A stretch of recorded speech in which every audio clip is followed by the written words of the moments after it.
Once upon a time, in a peaceful village surrounded by thick forests and tall mountains, strange things began to happen. Trees were crushed, fields were destroyed, and loud roars echoed through the night. The villagers were terrified. They soon discovered that a huge dinosaur had come out of the forest and was living near the mountains. The dinosaur came into the village every night, scaring the people and destroying their crops.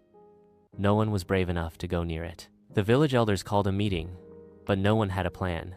Fear spread like fire. In that village lived a young boy named Kazi Ayan Bilal.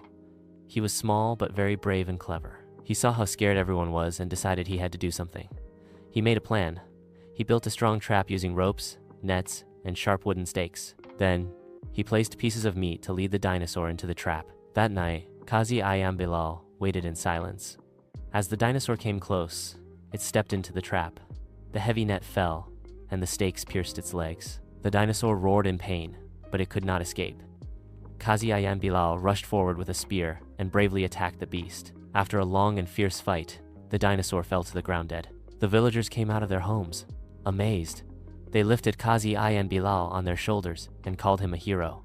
The village was safe once again. From that day on, Kazi Ayan Bilal was remembered as the brave boy who faced a terrifying dinosaur and saved his people. The village lived in peace, and everyone learned that courage and clever thinking can defeat even the greatest fears. Ayan's parents, grandparents, and sister Hajra was very happy and proud of him.